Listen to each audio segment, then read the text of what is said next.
I think the brain is limited, but the mind is not. Yeah. And so that's just another layer of the conversation, brain versus mind. Just at a high level, that is just one of the many ways that meditation allows you to access that internal system, change yourself on a literal brainwave state, not only energetic in terms of your brain waves, but that is also a physical aspect as well. But it also changes physical structures in your brain. So you literally start to change, to your point of every 7 years, your trillions of or brain cells and body cells Yeah. will transform. So you literally can become someone new.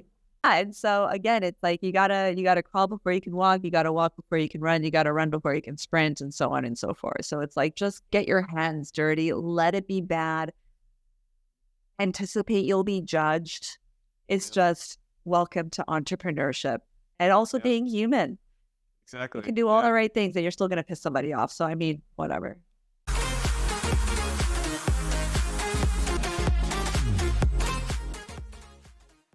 Hey, Inner Warriors, here with another coach. Today we are with Kinga from Zen High Performance Coaching. And Kinga, I'm going to ask you to introduce yourself. Sure. Hey, Inner Warriors. Thanks so much for having me, Tony. Excited to be here. So yes, I am a high performance coach, meditation and yoga teacher. I help spiritual entrepreneurs reinvent themselves using meditation and the power of their subconscious brain. Awesome. That nice, very nice explanation. It's perfect. You got to keep it punchy for the people. That's right. Awesome. All right, so we'll go to the first question. So what inspired your journey from yoga teacher to performance coach, and how have your interests in science, spirituality, and energetics developed over time? Well, I've reinvented myself a few times. So even before my service-based business of teaching yoga, I was in the film industry pursuing acting for 12 years, from about Oh, 13 to wow. 25 years old. Yeah, so it seems like a whole other lifetime at this point. But even though I switched careers at 25, it doesn't matter if you're 25, 35, 45, 55. It's scary all the same. It's uncertain all the same. Sure, you may have different obligations, whether it's family or, anything else that you may have going on at those different age ranges and times of life. But nevertheless, it takes so much courage, uh, so much bravery to just make the jump. And that was my first introduction of having to break away from my identity. If I'm not Kinga who acts, who am I? I floundered around for about a year and a half trying to figure out what would light that same fire under my ass and give me that joie de vivre and that zest for life that acting and the film industry once did, but no longer did. And that's the interesting thing about living your dream. When you're actually doing the damn thing, sometimes the dream changes. So it's like, why'd you leave? Why'd you stop? And it's like, well, it wasn't because it was too hard. If it was because of that, I would have stopped long before the 12-year mark all the way through. But I guess I got what I needed out of it. And it's just, you have to listen to that feeling inside that maybe doesn't make all the sense up here. It's hard to articulate, but this gnawing feeling of just something isn't aligned anymore. And you have to heed the call. And so that's when I made the voyage into teaching yoga. I thought that I would be content with a more like chill studio teacher life, away from the hurry up and wait, spontaneity, hustle and bustle of the the entertainment industry. But it wasn't but 10 months after I got my yoga teacher training certification that I was already leading my first, not just like solo workshop, but a 4-week long beginner yoga series. And I'm like, oh my God, heart palpitations, so stressed and nervous. Like, why can't I just start small? But then it was then, funnily enough, that I realized that I'm an entrepreneur. I didn't know that when I was an actor, but you are. We all are. Whether Right. you're an artist, a painter, a musician, like you are creating opportunities for yourself as best as you can.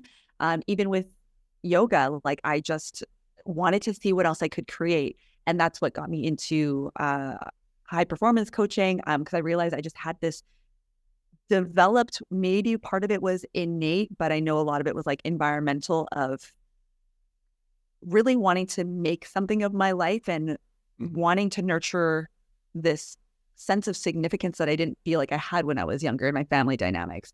And so that's what I think propelled me to shoot for the stars, essentially, and just, like challenge myself, get things going, earn that discipline. And I noticed the older I got, the more that I achieved, that not everyone thinks this way. Not everyone operates this way. They don't know how, even if they want to.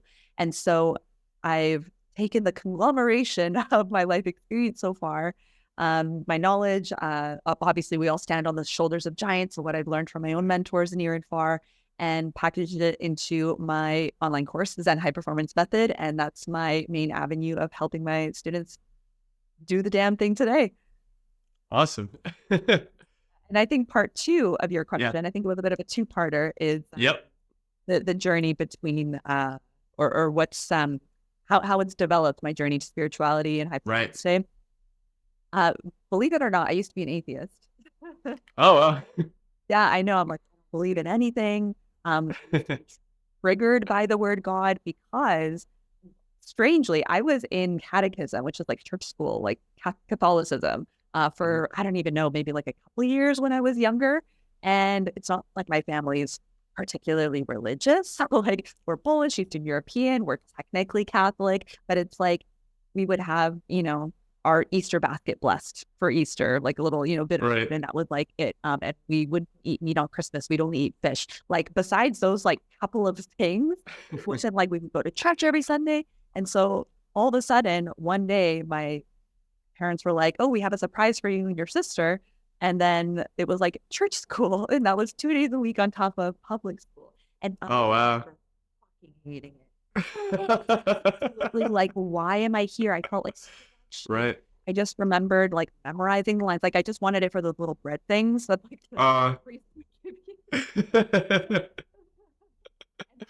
like your communion, you got to wear this like, big fluffy white, dress. And then you got to have your little like graduation ceremony. And then that was it, what my husband did it. And then I'm like, what was that? What just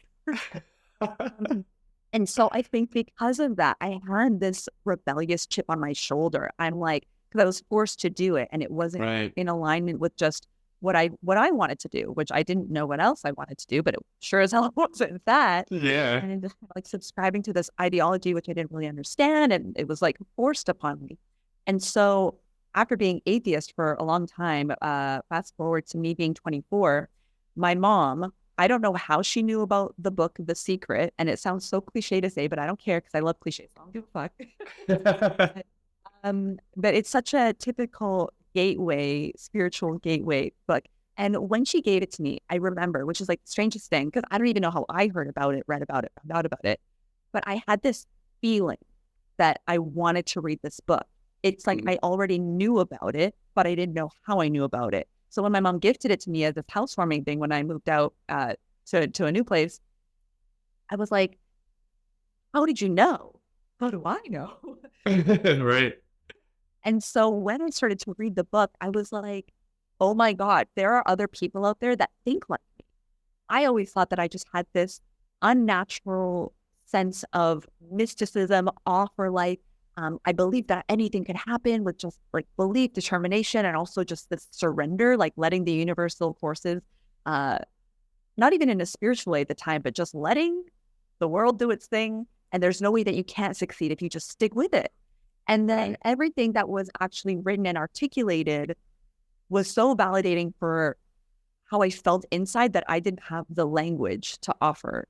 And that's basically the catalyst that gave me my spiritual evolution at the time. And I guess the rest is history. Then I just deep down the rabbit hole into like quantum physics, neuroscience. Yep. And yeah, it sounds like you too, Tony. Yeah, very similar, very similar. Just to give a little background on myself, there was a period of time where I also was like, so I grew up Catholic, and then so my parents would be a lot of pushing of like, okay, go to church and all this stuff, and I always felt forced, right? So when I was really young, I went to Catholic school, so they had a uniform. I hated having to put this uniform all the time. I feel like everything's very restricted, and I was like, oh, I don't like this. Then as I went through like my middle school years, it was a similar experience where I was like I was really good with science. So I was like, maybe there isn't a God. Maybe it's just like all just science and like that's all it is.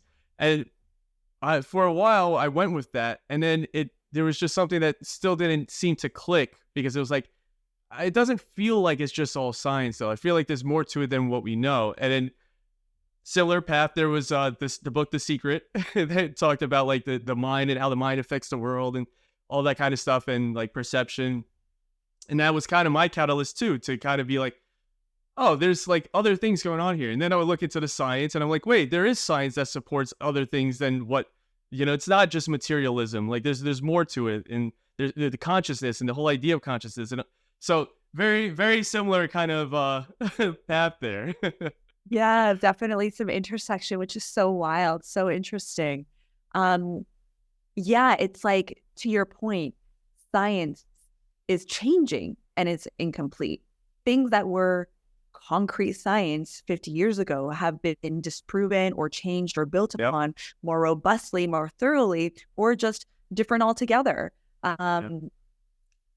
Like the sun doesn't revolve around Earth. It's the Earth that revolves around the sun. One large example. Yep. Even when like trains were first being built, they thought that human beings and bodies would explode beyond 30 miles an hour. And look at us now, like, in taking off in rockets, hundreds of miles an hour and whatever. Yep. So it's like, the what we believe to be true is so limited.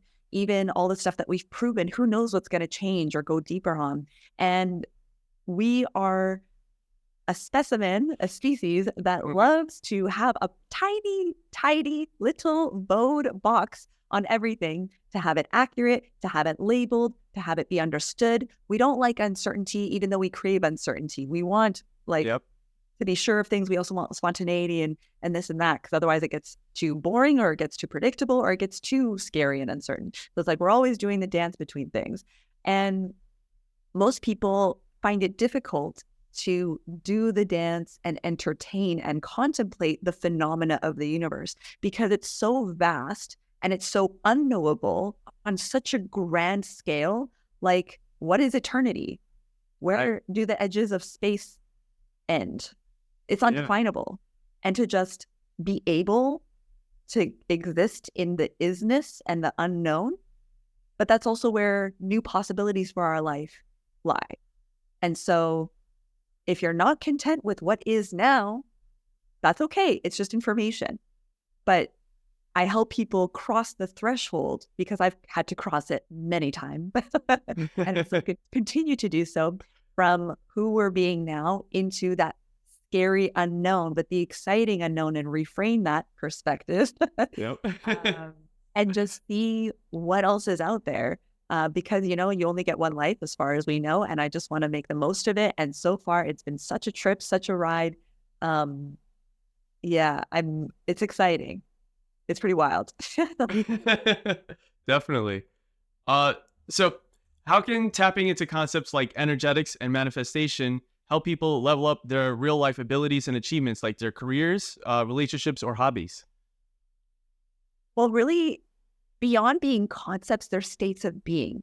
Everything is vibrating, waving, oscillating on a frequency. And we emit our own electromagnetic field. Naturally, you can call it, say, an aura, but it is measurable scientifically, for my nerds out there. And so it's not just this like ethereal idea that we're trying to like hang on to and just give a name. Like, it's actually a thing that exists.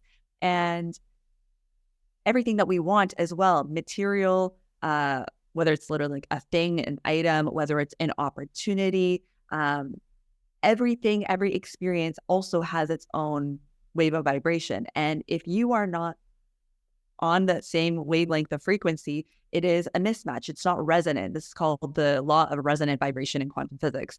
And so there are experiences that you can actually see this in action with, say, tuning forks.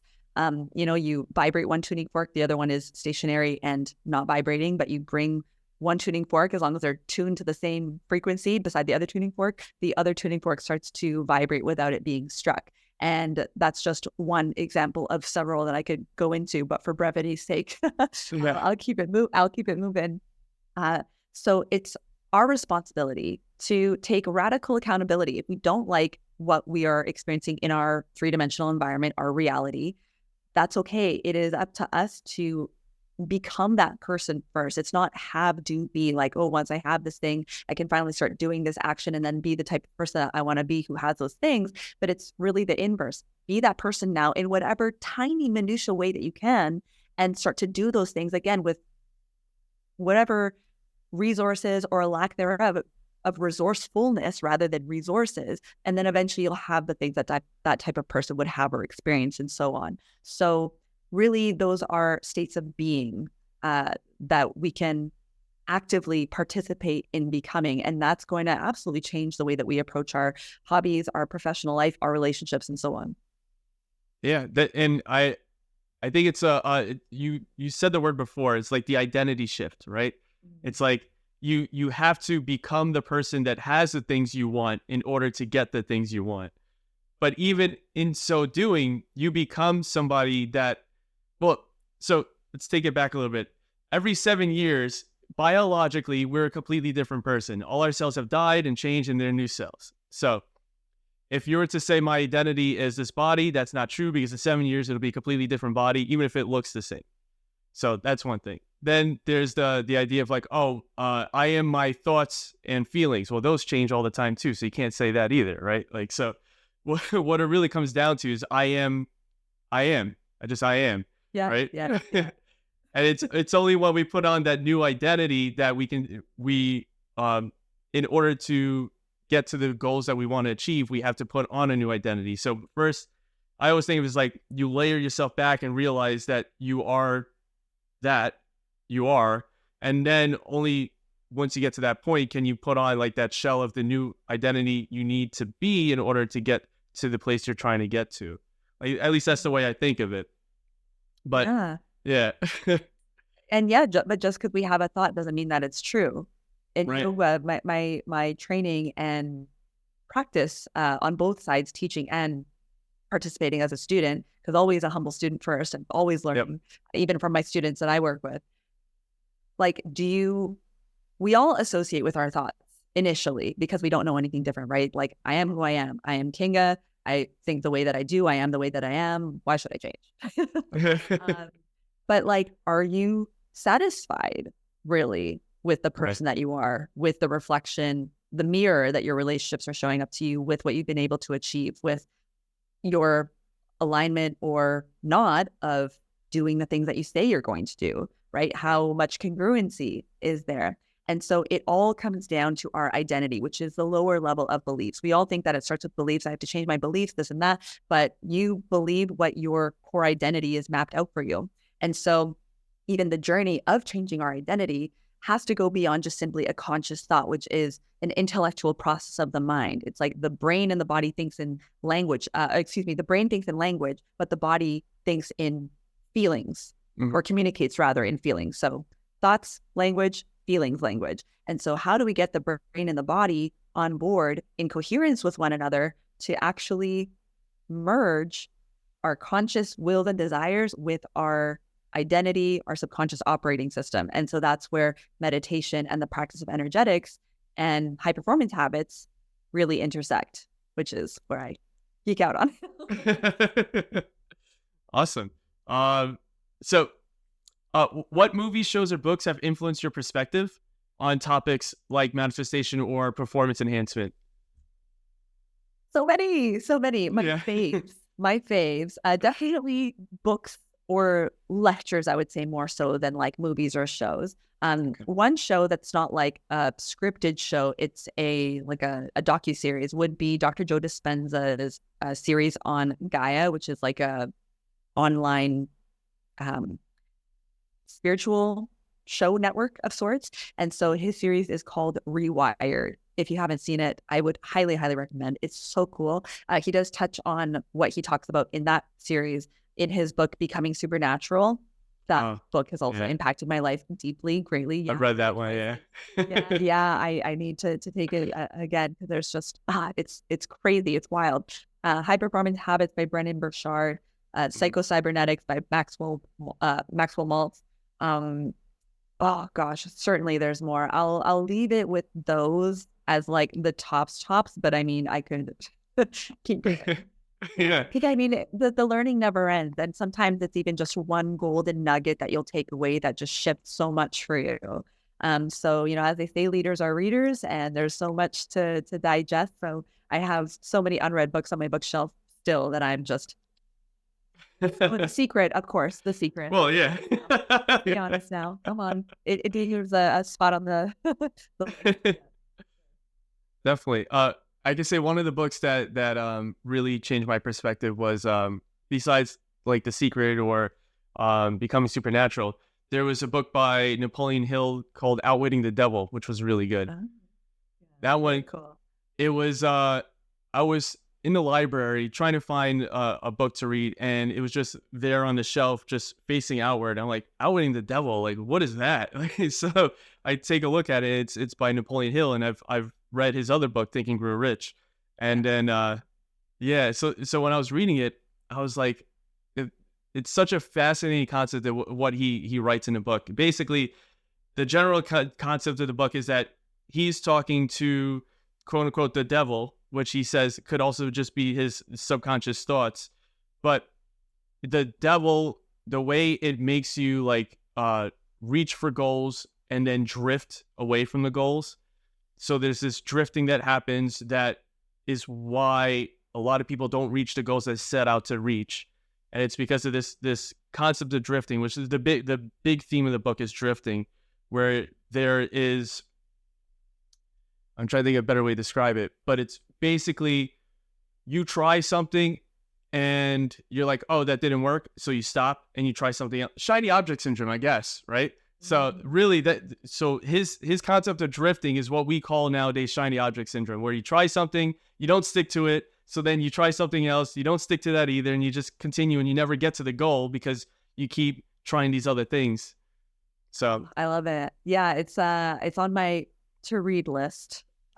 Never expanding, never ending. It's like you knock one off, 5 more have been added. Yeah. But maybe I'll bump that one up. That sounds very fascinating. yeah, it's really, really good. How do you think exploring concepts from your niche like quantum physics or meditation could help others take their lives to that next level? Fundamentally, it comes down to understanding yourself. Who is it? Plato, I think, that said, know thyself, or maybe Socrates. Don't quote me on that. We'll have to go back to 400 AD or whatever it was. And ask them, or at least consult the oracle of Google. But anyway, know thyself. It can feel so isolating. I've certainly felt it myself. I'm sure you have, being entrepreneurial and goal-oriented. It can feel so isolating when doubt creeps in and the things that you are trying aren't bearing the fruits of your labor yet, taking longer than you want them to or than you feel they should. And you see people all around you, whether it's in the same niche, different fields, seemingly succeeding. At least that's what seems to be portrayed. And Yeah. like, what is missing here? What is the missing ingredient? What door am I not opening with? Like, where's the key? And how does one persevere? How does one continue to honor their authenticity? A word that's talked about so much, be authentic, but legit, for real, Yeah. to truly breathe into your authenticity, breathe life into your dreams, and keep fucking going. Yeah. When your mind is sometimes screaming at you to stop, or you're drifting from one Yep. to the next to the next. Sometimes you feel like you're on the cusp of making headway, progress, cracking the code, as it were, on your goals. And then all of a sudden, it's just getting like further and further away from your grasp. And so understanding, and we are able to understand by learning and being curious, neuroscience, how the brain works, of which we all have one. There are, like, sure, we can all have different like qualities, traits, characteristics, ways that we think, but there are fundamentals that are the same. We have our, reptilian brain, we have our limbic brain, the emotional brain, we have our higher executive functioning, our through evolution, the prefrontal cortex that allows us to be human and not like a rat, and Yeah. so on, or like we're a primate, and so we have so much accessible to us, and it's plastic, meaning it's malleable. We can mold it, we can shape it, we can change it, we can reorganize our neural networks, the way that we think, behave, what we believe, our identity, through knowledge and then implementing that knowledge, most importantly. So it's just knowing that you're not stuck and limited to who you are being now. You can change. And the more you learn, the more that we all continue to learn, it gives you hope. It gives you trust in the process of having a growth mindset versus a fixed mindset. And also understanding a little bit more about quantum physics. It's like there is so much more than just the material Newtonian three-dimensional world where we experience everything with our limited five senses of touch, taste, sight, smell, and sound. Yeah. Even around us as we sit here, there are radio waves that we can't see. There are light waves that we cannot see that are not perceptible to the naked eye. Sound frequencies that we cannot hear and pick up, with our limited auditory abilities. So I don't think it's so far-fetched that people call woo. Like, what's woo, dog? Like, come on. And people say that, but also at the same time, I'm not in the business of convincing anybody of anything they don't want to believe or that they think is, BS. And it's, I was there one time where I was an atheist straight up. And so if you had encountered me at that time of life, I would have been like, Exactly. Yeah. and I'm like, okay, well, but if you think I'm a quack, I'm not the teacher for you. And that's absolutely fine. Maybe you'll come back around in, 4 years time and then we'll see what's up. But if there's a curiosity, an inkling that there must be something more, something greater than this. Like, this is a question that has plagued me before. Like, is this all there is? Right. And the exciting thing is the answer is there's so much more to discover. And so anytime I find myself in the weeds, as human first, it happens to all of us. It's normal, natural, to be expected. It's just, I go back to my spiritual practices, my meditation, the science, and just what I've learned and what I continue to learn. And it grounds me into the knowingness of who I know that I am, or who I believe to be at this stage, at least, as I continue my own personal metamorphosis. That's awesome. Yeah. That's deep. Yeah. Yeah. Deep. It's a good question. Yeah. Well, I try. So what specific mindset shifts or rituals have helped elevate your own personal or professional performance the most? Tony, hear me on this. Okay. Meditation has changed my life. And even me saying this, when I look back 6 years ago and beyond, I can't believe that I meditate. Like, I can believe it now, obviously, because it's been 6 years. Yeah. But to know that this is like who I've become and just a practice that I've implemented so devotedly and just how it's impacted me, holy hell. Like, and when people are saying that I'm too A-type, I'm too neurotic, I'm too much of a hustler, go-getter, I'm too busy, I don't have time, my mind is all, it's like, well, that's part of it, honey. Like, that's having to learn. And this is part of the journey of overcoming the mind, settling into the body. And it's the easiest, fastest, most efficient, most potent way to reprogram your subconscious automatic programming, shift your identity incrementally and sometimes largely. It feels like a warm hug for my brain. Gandhi has this quote, to paraphrase, something like, everyone should meditate for an hour a day. If you're really busy, you should meditate for 2. And so that's kind of the great irony, is that the people who insist that they can't, like, need it the most. Yeah. And what brought me to meditation is hitting rock bottom, losing a relationship, even though it was the best decision for me at the time. I, had to walk away. In that, I lost the romantic partner. I lost my house that we lived in. I had to leave one of my studios because I had to move a few cities over to live with my mom for a whole year while I just figured my life out. A few weeks before my 29th birthday, I was mortified. I was embarrassed. I felt like a shell of myself. Like, I had a few breakups before. This one rocked me. I felt like I was dying for 2 months. I felt helpless. I felt hopeless. And I'm like, how did I get here? On top of that, the thing that I'd never experienced before was also losing all of my ambition, drive, motivation, and fire toward my goals. I'm like, no matter what I had encountered in the past in terms of hardship, my guiding thread was always that I can strive towards something, Right. create something professionally, creatively, opportunistically. Like, just my ambition was able to be that alchemizing force.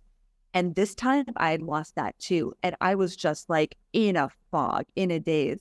And so 2 months later, I'm like, just finally my intuition pings me, meditate, manifest, because I couldn't bring myself to do anything else but that. And so oddly, the one thing I was able to do literally the next day is start waking up at 5 a.m., where I would be sleeping in just in my like my heartbreak and my pain, my sorrow and despair, the valley of despair, the dark night of the soul. I was sleeping till like 11 just because I couldn't, my body was just like, trying to repair itself energetically, emotionally, spiritually, all things. But my discipline, boom, just wake up at 5 a.m. I could do that. So I would sit downstairs at my mom's place while I was staying there on her ottoman, just put my sweatpants, put my hoodie on, just get warm and cozy in front of her little electric fireplace that she had mounted on a wall. I'd put in, my manifestation, meditation, and a variety of like heal your heartbreak, find that passion again, just anything that I wanted to meditate on and bring into my life, also visualizing what my future would look like, how I was going to rebuild my life myself. I would just sit there and listen and zone out, but trust that it was like being integrated.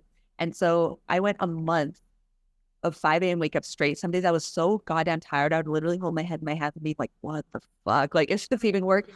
Oh, man. But then I stuck with it.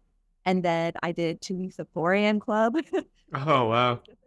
But again, it's just this intuitive download. Like I heard it, like not from the outside, but like from the inside. I heard it, which is the best way that I can explain. Like, meditate. And through that meditation, the manifestation practice, the visualization, the being. And within months, like so much started to unfold. Like I ended up moving back to like this stunning place in Vancouver, the city that I wanted to be in. I ended up like quadrupling my sessions with my private client at the time. Just so many other things that I literally journaled about years prior, even prior to all of this stuff unfolding and crumbling and the destruction, essentially. But stuff that I literally like wrote out that I wanted to create one day came because of all of this chaos in my life. And as Dr. Joe Dispenza says, from disorder comes new order. It's kind of like the Big Bang theory. As imperfect as life on earth is, in all its perfection, look at everything that we have.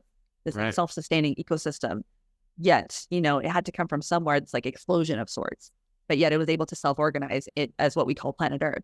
And so I remind myself of that. From all chaos and disorder comes new organization and new order. And it's always proven to be the case. So even whenever I'm going through the shitty trenches and it's just things are everywhere, I'm like, new order, baby. Let's go. New order. It takes some time. But again, it comes from experience and also having just guides, mentors, good people in your corner who can just, keep you grounded along the way. Yeah, and I think I can't remember your initial question, but I hope I answered it. Oh, that's fine. It was great. It was a great answer regardless. Yeah. No, but I think it's interesting because if you think about, like, we all have these paradigms and sometimes we need a breakdown in order to have that paradigm shift. So I think that's a perfect example of what you're saying, whereas like you need to break it down before you can build something new out of it. Yes, your question was, how does meditation and manifestation support your... Yes, gotcha. See, it's always in there somewhere. Yep. But through creating myself and rebuilding my life, I was able to really put together the new pieces and say farewell to, the shell of me who was once, doing her thing. But then that's the thing. When you have a blank canvas, you can create anything. It's scary because sometimes you're like, oh, wow, what's next? But you get to choose you get to choose. I got Yep. to choose. Whoever's listening, like you get to choose. And that is so empowering. Yep. Yeah. So my question is like, what are you going to create? That's awesome. Yeah. Yeah.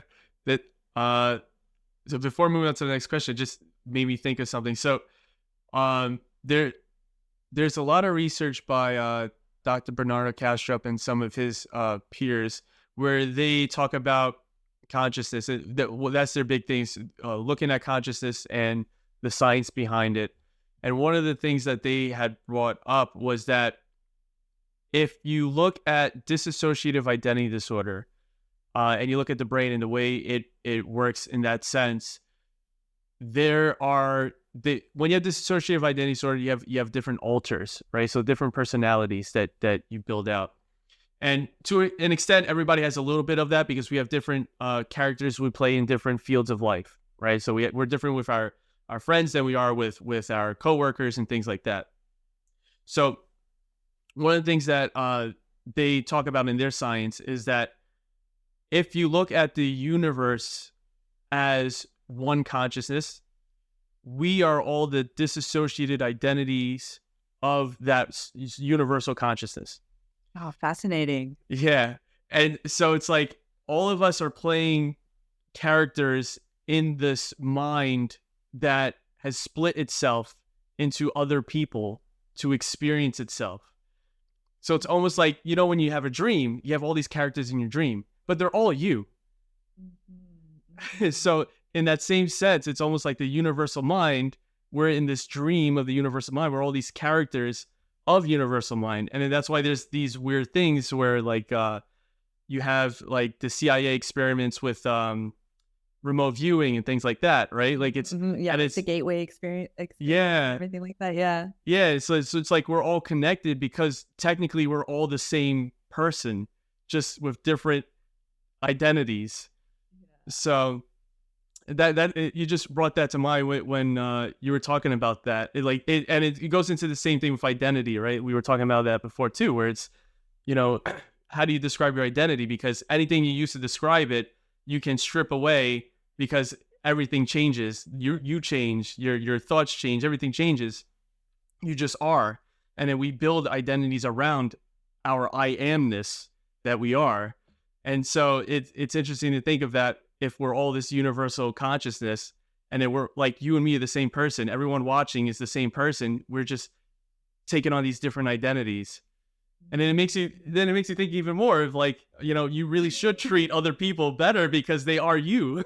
So Yeah. it's like a super, super interesting concept.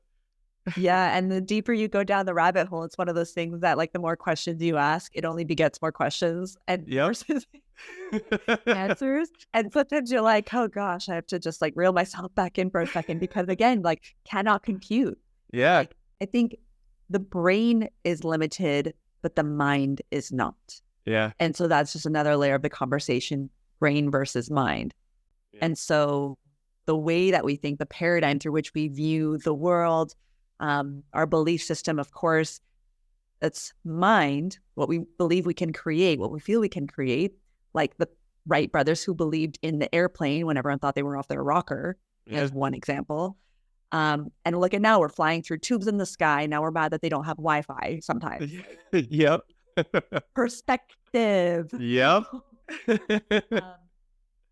But then there's what we can do with the brain too is getting our physical inner workings on board with what the mind wants to create, because we can think of like, oh, I want to be this person. But if we don't genuinely believe it, own it, and identify with it on the level of our being, of our nervous system, then that's when self-sabotage starts to occur, all this stuff. And again, back to meditation, like part of the reason that it works is because the subconscious mind speaks in imagery, metaphors, stories, visual cues. So versus just affirming with words, it's like when you close your eyes and you go within and you create these pictures in your mind, on the movie screen of your mind, your body is listening and taking note by repetition to repetition to repetition with emotional intensity. When you do it with authority, with intensity, and your brain waves start to shift. So we have a brainwave. So you and I were operating in about beta, like we're both externally focused, we're really engaged. It's like a work thing. And so we're at it, and just having a very like energized, interesting conversation. When we are in our alpha brainwave state, we're more introspected and more inward focused. So perhaps we're by ourselves or maybe just with like an intimate friend, having like a low key chill convo. Maybe we're journaling, reading, painting, enjoying a coffee, just something like super mellow, but we're still in an active brainwave, creative brainwave state. When we dip into theta, that's when things get really interesting. And so that is our suggestible brainwave state where we can start to implant new ideas, new information, new ways of being, hint, hint, new identity. Yeah. And we're able to bypass that threshold between alpha and theta where it's very critical, analytical, judgmental. So when we're like, oh, this is the person I want to be, it's that threshold that calls bullshit because we're like, that's not really who you are. And then you get dragged back to being that old self. But the more you're able to dip into theta and then stay there, hence just being in that meditative state, it's like a self-induced hypnosis of sorts. Which is really cool. It's like this trance, like dreamy state, but again, it's suggestible. So you're more agreeable and you're more effortlessly able to accept these new ideas that you're suggesting to it via meditation without calling BS and just throwing it into the trash. And you're actually able to start to integrate it. And then delta is the slowest brainwave state that's associated also with very deep meditation, but also very deep restorative or regenerative sleep. But the cool thing is too, is we also have the most rare brainwave, which is gamma. So it's the fastest frequency, higher than beta, but expert meditators have been studied, or advanced experienced meditators. So they've done studies on, monks in the Himalayas. So like people that really live that way of life, but also even modern day I keep wanting to say experimental, experienced, I suppose meditation can also be experimental. Well, life is one huge experiment. So maybe it's coming out for a reason. Experienced experimental meditators, they, even when they're outside of meditation, have the highest just natural levels of gamma brain waves, where the average person has little to none or very infrequent. But especially if you are in meditation, that increases your level of gamma brain waves, which is associated with increased creativity, problem-solving capabilities. It brings your left and right hemispheres of your brain into better synchronization, better optimization. And so even just saying that, I'm sure you can imagine all the ways that anyone's life could be improved just by, having your brainwave be in sync and working the way you freaking want it to. So, I mean, just at a high level, that is just one of the many ways that meditation allows you to access that internal system, change yourself on a literal brainwave state, not only energetic in terms of your brain waves, but that is also a physical aspect as well. But it also changes physical structures in your brain. So you literally start to change, to your point of every 7 years, your trillions of brain cells and body cells will transform. So you literally can become someone new. Yeah, that's fascinating. It's so fascinating. It's very interesting. Yeah. It is.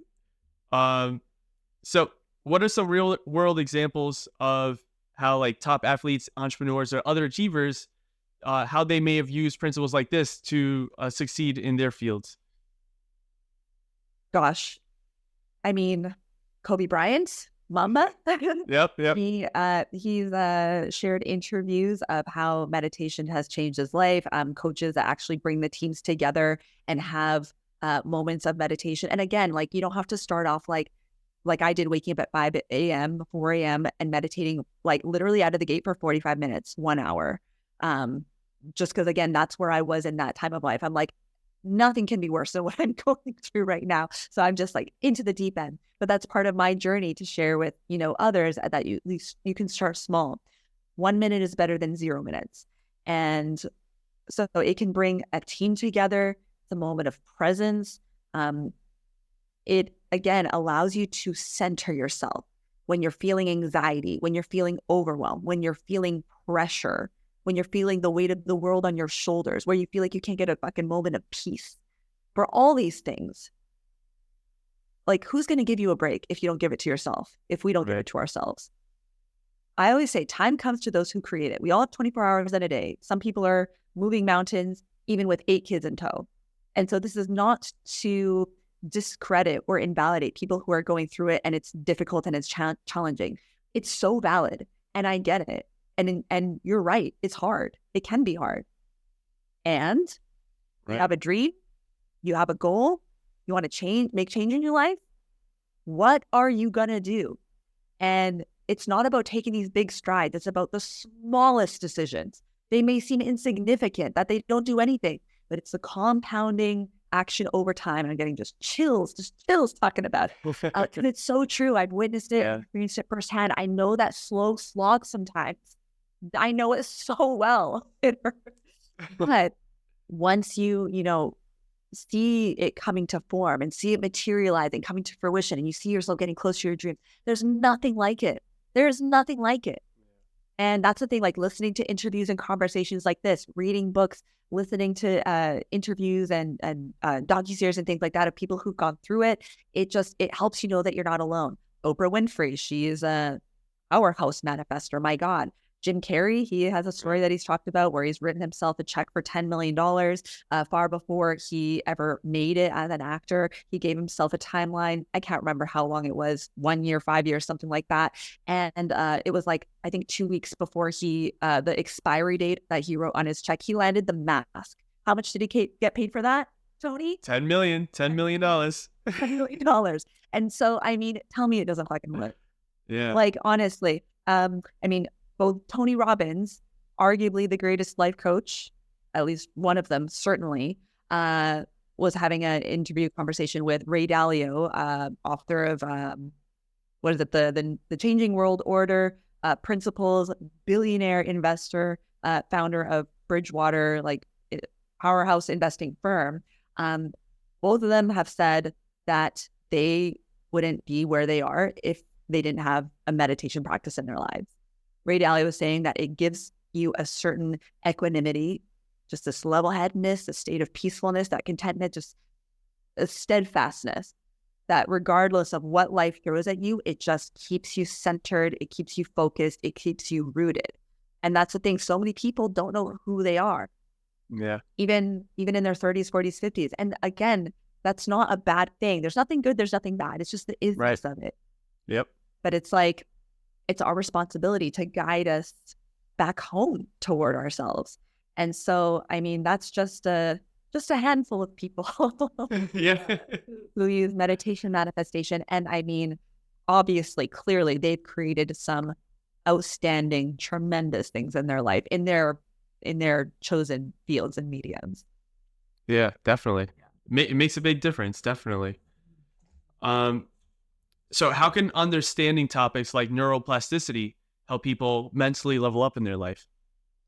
Yeah. It goes back to knowing that you can change. I know that when you're looking at your life and you're not appreciating what you see, like it's not it for you. I know that feeling of being stuck and stagnant and just not knowing to go left, to go right. You might be stuck with a couple options, a fork in the road. What do I do? Or you might think you have no options. Jim Rohn, entrepreneur, American businessman, he has a fantastic quote that makes me laugh. It's something like, "You're not a tree, you can move." And so it's like, it's so true. We seem stuck. We're never stuck. You got 2 feet and a heartbeat, like, let's keep it moving. And so there's always options, even when you feel like your back is up against a wall, even if you are just, again, in Mariana's Trench, just as low as you can go, there will always be options. Even if you can't see them right now, they will come. And meditation, again, is one of those things that, so even physiologically, it stimulates this gland that's in our brain. It's like in the mid back of the head, kind of in between the throat area, called the pineal gland, this tiny little pine cone shaped gland. And it's covered in these calcium carbonate crystals, these rhombohedron shaped crystals. And when we breathe and practice some purposeful breath work, it flushes and acts as a pump our cerebral spinal fluid from the base of the spine all the way up the spinal cord, flushes the brain out, stimulates these crystals on the pineal gland, goes back down. And so it acts as this pump with the inhales and exhales of your breath. And some muscle contraction to, again, just have that squeezing and pressing effect. And so that essentially stimulates your pineal gland to act as an antenna, sending and receiving, like a boomerang effect, clear signals back in kind and out into the quantum field. We're always interacting with the quantum field, sending signals out, receiving them back in. Whether you believe in manifestation or not, whether you think you're manifesting or not, like, you are creating your reality. We all are. It is. And knowing that you're able to essentially act as this, like, activate this radio antenna receiver, that also allows us to, it's associated with the third eye chakra, the visual center of our brain. And so that's why also when we close our eyes in meditation, we're practicing a little bit of breath work just to enhance and intensify the experience. That's when we can start to see abstract images, colors, and eventually clear imageries. And again, get those intuitive insights, those download pangs, just these aha moments, which is associated with the gamma brainwave. It's known as the eureka brainwave, the aha brainwave. So if you feel like you're stuck, stagnant, don't know what to do, don't know where to go, another way meditation and manifestation can help you. It's like you will get those ideas from those creative centers of your brain. Like, your brain and your body and your subconscious body and mind and brain and internal system, it's all working in your higher benefit, in my higher benefit, for our greatest good. It's like we just got to tap into it, nurture it, and study, learn how it works so we know how to work with it. We're not just left at the whims of life thrashing us around thinking that we have no options. So it's important. Yeah, definitely. And so two points I want to bring up too. So one is just a little perception shift in the tree one, in that quote about the tree, because even a tree moves, the roots grow on the ground, right? True. You don't see it happening, and then so you might think, oh, that tree's not moving, but it actually is moving. And I guess in a similar concept, even if you don't see things moving right away, that doesn't mean that the roots aren't already growing on the ground for the changes that will happen. So Yes, 100%. And the roots produce the fruit. So yep. The roots, exactly, you just reminded me this, is like, obviously you can't see it underneath the ground, but that's like where the soil is being, like, bringing up the nourishment, all that stuff. And the roots produce the fruits. The fruits cannot come to ripen if the roots aren't strong and we're not watering the soil, tending to the soil, etc. And so if you want to change something visible on the external plane, you have to nurture the invisible, the internal plane. Yeah, definitely. And then the other point that I had was, when it comes to even if people didn't believe the frequencies in terms of meditation and all of that, still think of it in terms of we have a reticular activating system, right? Scientifically, we have a reticular activating system. And what that does is it helps us see things and filter out other things, right? So if you're doing these meditations and you're changing your identity and your perception, that perception will help the reticular activating system notice other opportunities you may not have noticed before. So even that, like, leads credence to the whole idea of manifestation, and in a more, like, physical sense, if you wanted to say, but it's still there. So even if you didn't want to believe, and like, you should try it out. If anybody who's watching and that doesn't believe in manifestation, just try it out and see what happens. But I'm sure when you see what happens, you'll see that there is credence to it in both the scientific sense and the conscious spiritual sense. So try it, right? But yeah, I think that even then there is the science behind that idea of manifestation, of the reticular activating system being a real scientific thing that we know exists, that filters, and the identity shift would help in that sense, in that it would help you filter out the things that are not related to your goals, but then filter in the things that you may not have noticed before, but are in alignment with your goal and your new identity. So 100%. Yeah, and it's like, what you seek, you shall find. If you're looking for all the reasons something won't work, I mean, trust you'll find them.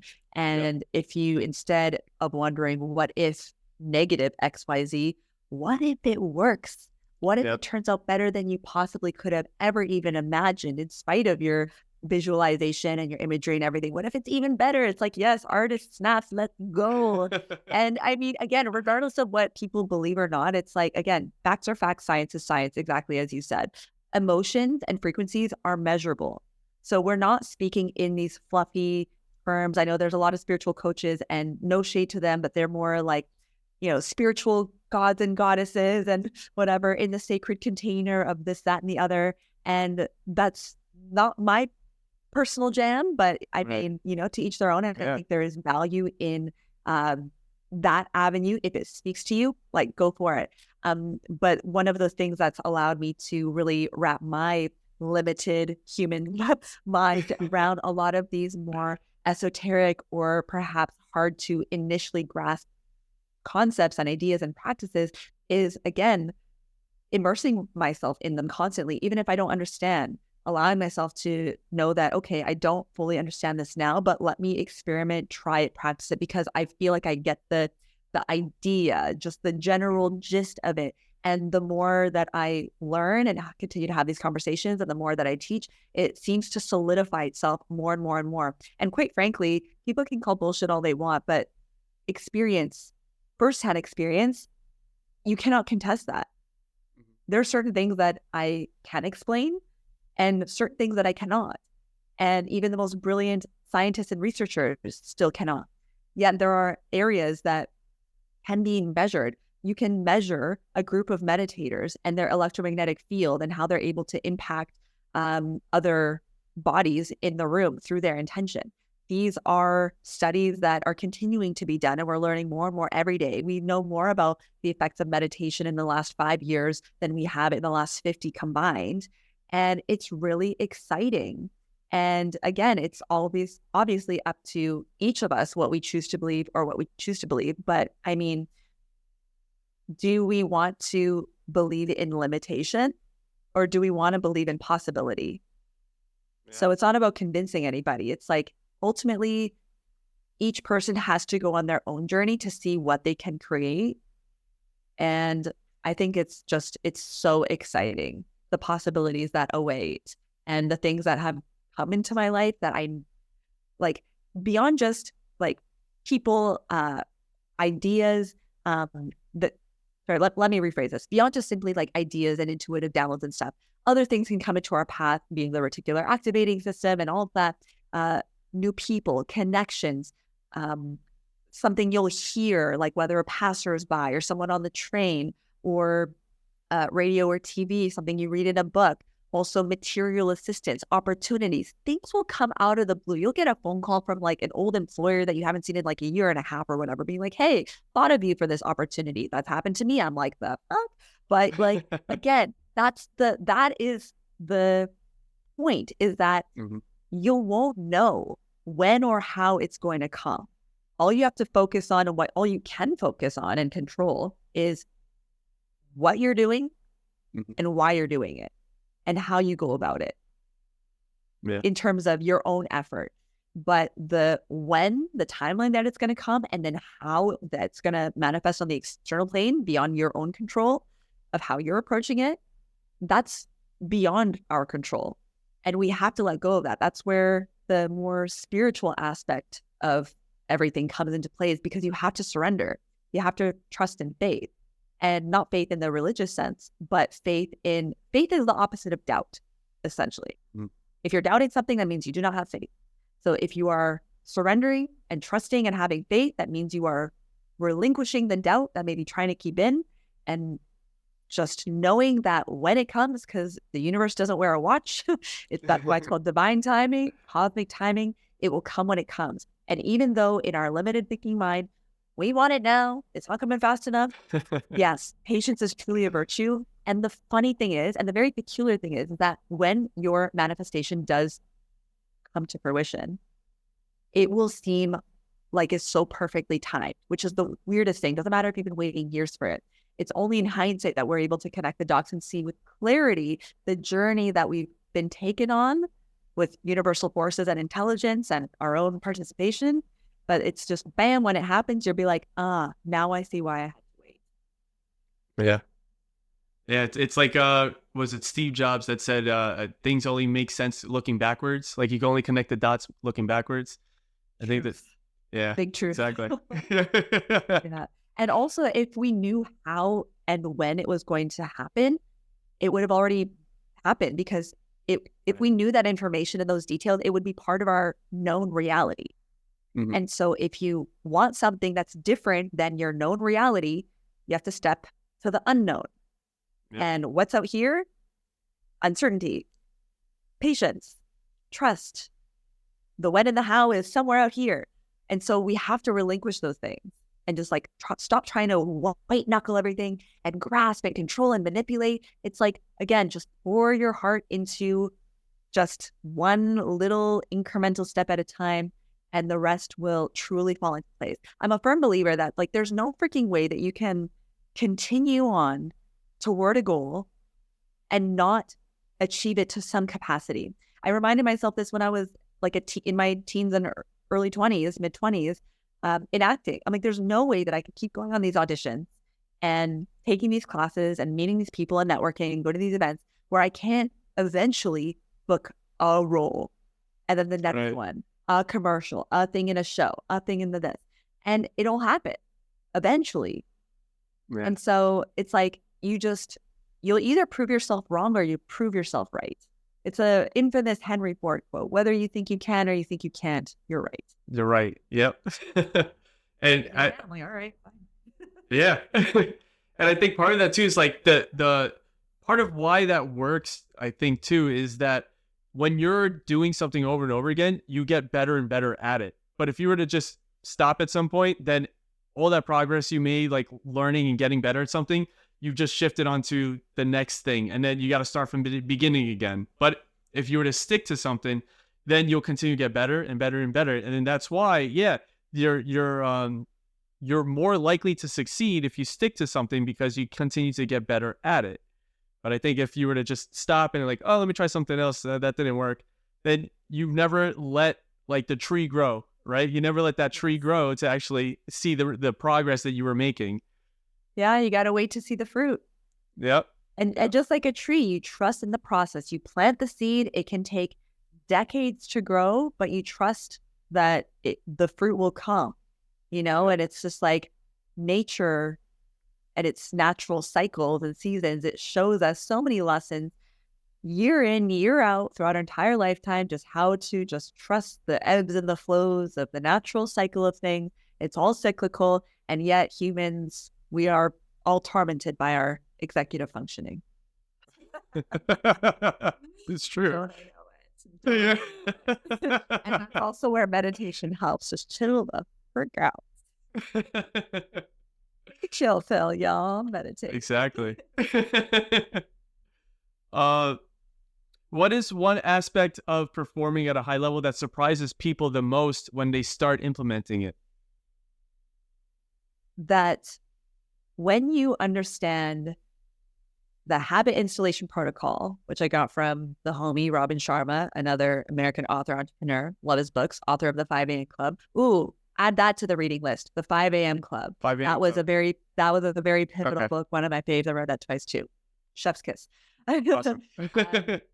He talks about the habit installation protocol, where the average length of time it takes to shift a habit, create a habit, or let go of an old one is an average of 66 days. Of course, depending on the intensity of the habit and what it is that you're actually wanting to stop doing or start doing, it could be as little as like a couple weeks. It could be as long as like, 200 and something days. I don't recall the exact number that was in the range, but the average is 66 days.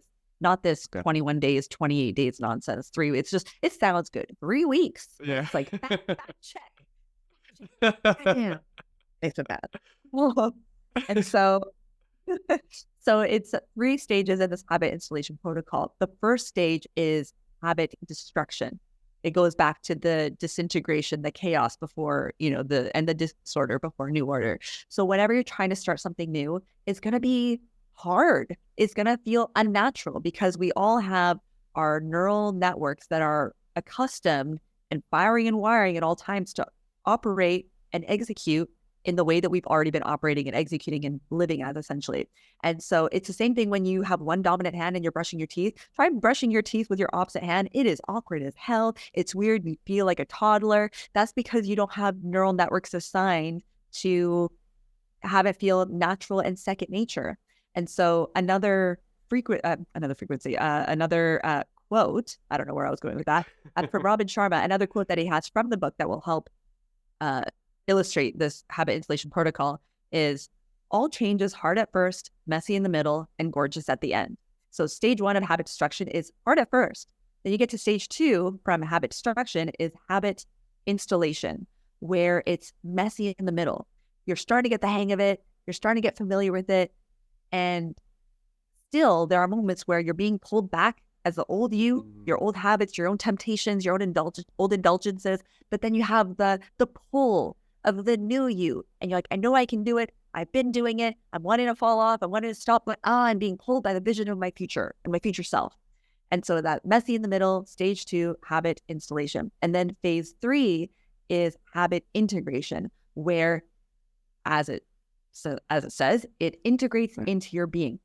It means it's easier to do it than to not do it. So to your point of what might surprise people is that around the average 66-day mark, you reach what's called the automaticity point, automaticity point, where if you are implementing your new desired habit or behavior at least 85% of the time, that means that habit has been integrated. And so that's the gorgeous at the end part. All change is hard at first, messy in the middle, gorgeous at the end. Habit destruction, phase 1, habit installation, phase 2, habit integration, stage 3. That sweet, sweet automaticity point, you can be shocked that you can become a high performer and actually have it be easier to do the damn thing than to not do it. Have you experienced that, Tony, where you're like, man, I really got to either like write this email or make this content or connect with this person, and that gnawing at you is like of not yet having done the thing. You're like, man, I just got to do it. I just got to get it out of the way. I won't be able to relax. I can't Netflix and chill or crush this bag of chips or whatever I want to do, hit the gym or go outside for my walk. Like, I just got to knock this thing out of the park, like real quick one time. And that it's easier to do it than to not do it. Because then that will have its own cascade of consequences that you have to deal with after, right? So whereas initially it may feel comfortable to not do the high performing task because you're like, oh, I can just put my like comfy sweats on, eat this bag of popcorn and just like put on a movie and call it a night. Like, ooh, this feels familiar. This feels comfortable. But once you reach that high performance stage, you still get to do all that, but you're actually making progress with your life and the shit that really matters to you. Right. Yeah. It's not either or. It's a yes and. Yeah. Yeah. I was gonna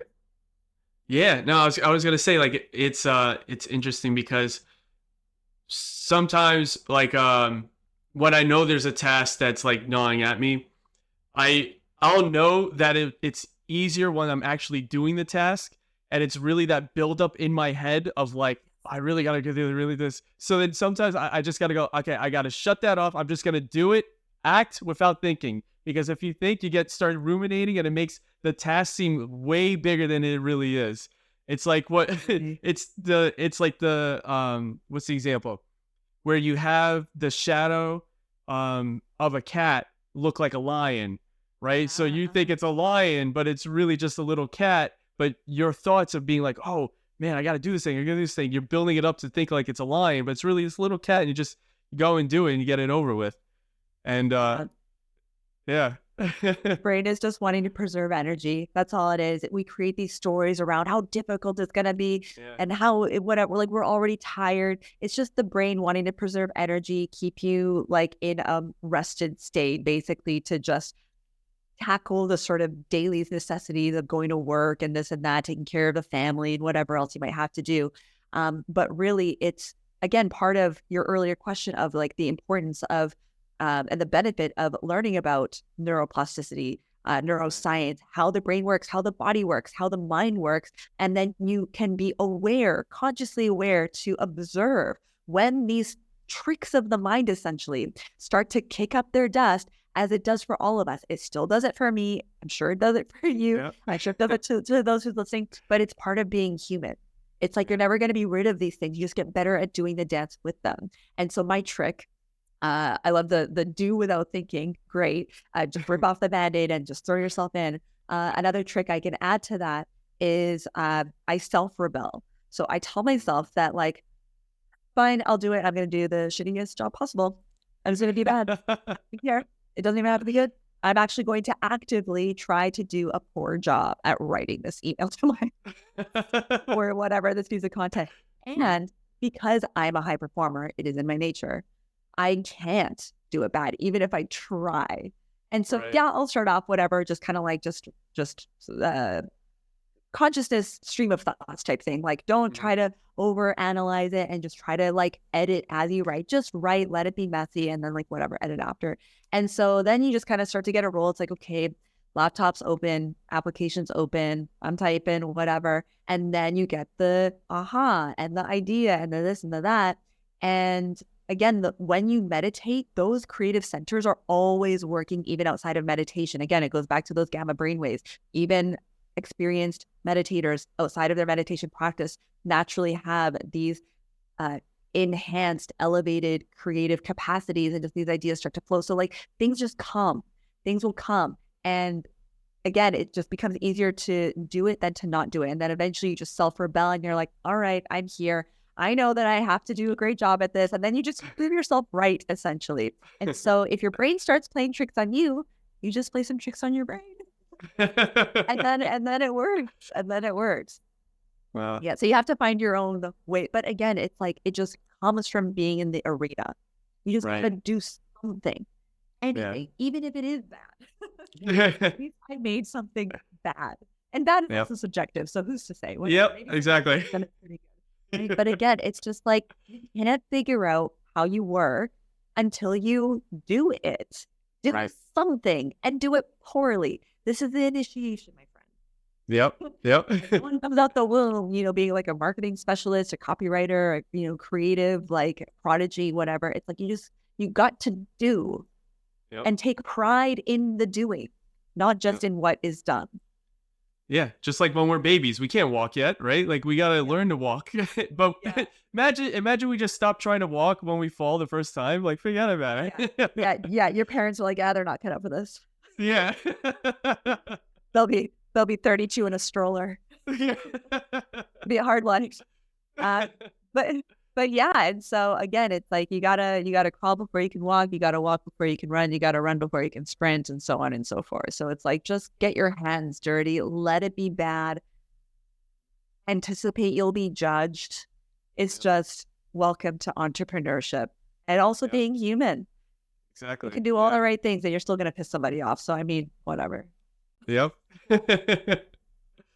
Everyone's all in their own subjective mindset, so. Yeah. So I mean, on top of everything else, just have a sense of humor. Hopefully, jeez. Oh yeah. If nothing else, and if nothing else, it gets us by. Yeah. What is your favorite way for people to continue their performance enhancement journey after learning from your course? For my lovely students and clients inside Zen High Performance Method, ultimately the baton is passed off to them.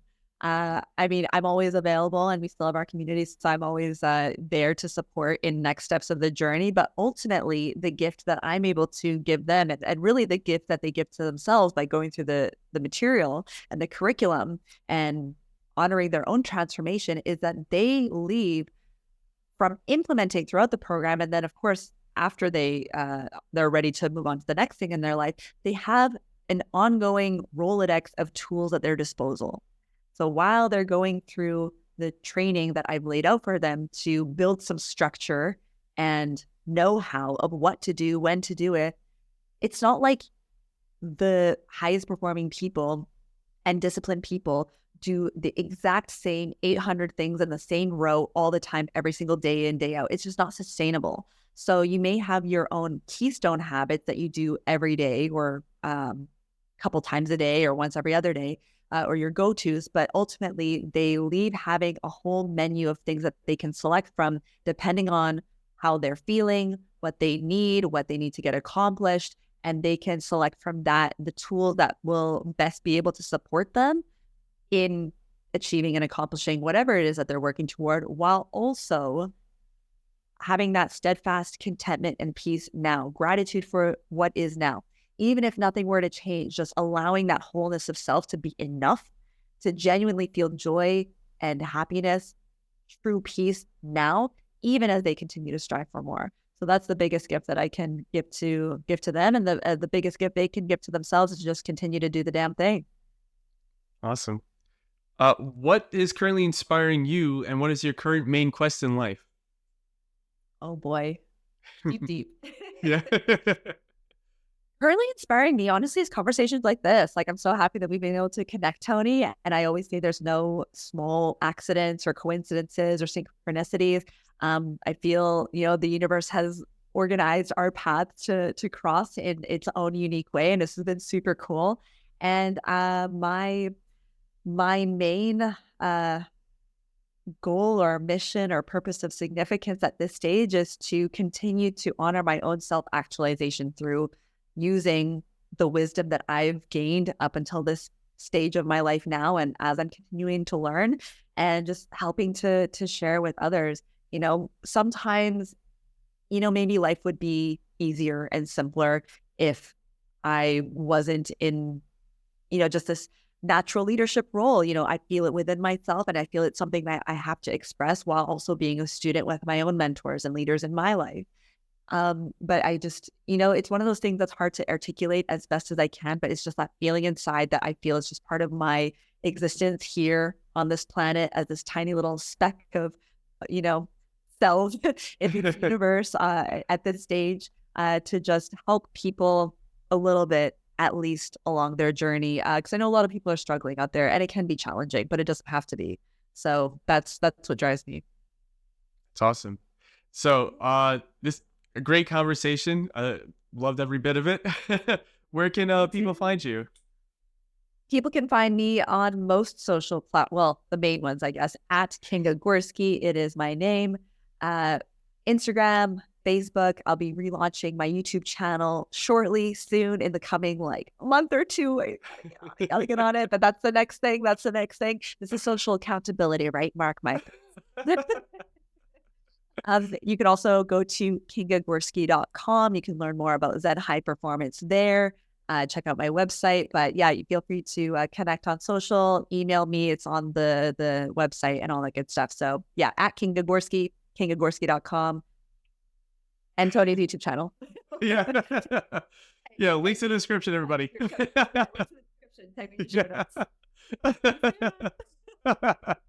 Any last words for everybody? So much fun. Oh, last words. Yeah. I've been walking the plank now, blindfolded. Just go for it. Just believe and honor that feeling inside. It's there for a reason. It chose you for a reason. It's yearning to be expressed. It's up to you. Awesome. And then just based on that, thank you, Kinga, for coming on and teaching everybody here. This is fantastic. And everybody, links are in the description, so check her out. It's a lot of good stuff. Thank you so much.